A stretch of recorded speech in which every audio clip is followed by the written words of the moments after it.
Praise the Lord. ఈరోజు November 19వ తేదీ 2024 సంవత్సరం మంగళవారం. నేను దివారాత్రుల్లో అనేక మంది కోసం ప్రార్థన చేస్తుంటా. వాళ్ళు ఏదైనా డబ్బులు ఇస్తారా లేదా కాదు, వాళ్ళకి పిల్లలు లేరు, వాళ్ళకి అప్పులు ఉన్నాయి, వాళ్ళకి అనారోగ్యం ఉంది. ఏ మతస్థులు ఏ కులస్తులైనా అందరూ మానవులమే కదా, చేస్తుంటా. ఈరోజు నేను వీడియో చూస్తుంటే డాక్టర్ పడమర హేమలత ప్రభు గారు, ఆమె గారు చెప్పిన మాటను బట్టి చూస్తే న్యాయానికి కూడు లేదు, క్రైస్తవులకి న్యాయం జరగట్లేదు అనేది తెలుసుకున్నాను. ఆ వీడియోలో ఆమె చెప్పింది 2006 సంవత్సరం 2016 సంవత్సరంలో పరిపూర్ణ స్వామి అని నేను అనలే, పరిపూర్ణానంద అనే అతను ఆ పేపర్ క్లిప్పింగ్ ఆమె చూపించింది, క్రైస్తవులు దొంగలు అని. ఆ మాటకి నేను కౌంటర్ ఇస్తున్నా. ఆ ఊరికి ఈ ఊరు ఎంతో, ఈ ఊరికి ఆ ఊరు అంతే. కాబట్టి ఆ పరిపూర్ణానంద అనే అతను పెద్ద దొంగ. అతని వీపు నాకు కనిపిస్తుంది, నా వీపు అతనికి కనిపిస్తుంది. అదేవిధంగా ఇంకొక స్త్రీ, ఏ ఊరిలోనో తెలీదు, ఒక ఆమె ఒక గుడి దగ్గర కొబ్బరికాయలు పువ్వులు అమ్ముకున్న వాళ్ళతో పాటు ఒక స్త్రీకి కూడా ఏదో అమ్ముకుంటుంది.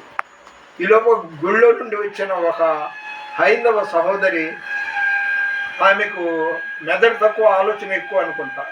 ఏంటి, మా గుళ్ళ దగ్గర వచ్చి మీరు బతుకుతున్నారు, ఇక్కడ అమ్ముకొని దాని ద్వారా బతుకుతున్నారు, నువ్వు మొక్కటానికి మాత్రం ఏడ్చుకోవాలి, దీనికి మాత్రం మా దేవుడు కావాలా అని నిర్బంధంగా బలవంతంగా పాపం ఆ వ్యాపారం చేసుకుని ఆమెకి బొట్టు పెట్టింది.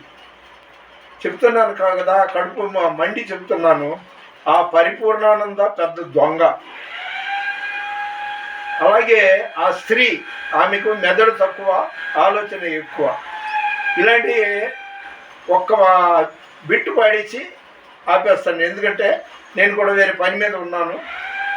సృష్టికర్తవు నీవని, దైవిక స్వస్థత నీలోనని, సృష్టికర్తవు నీవని, దైవిక స్వస్థత నీలోనని, నా జనులు ఇక ఎన్నడూ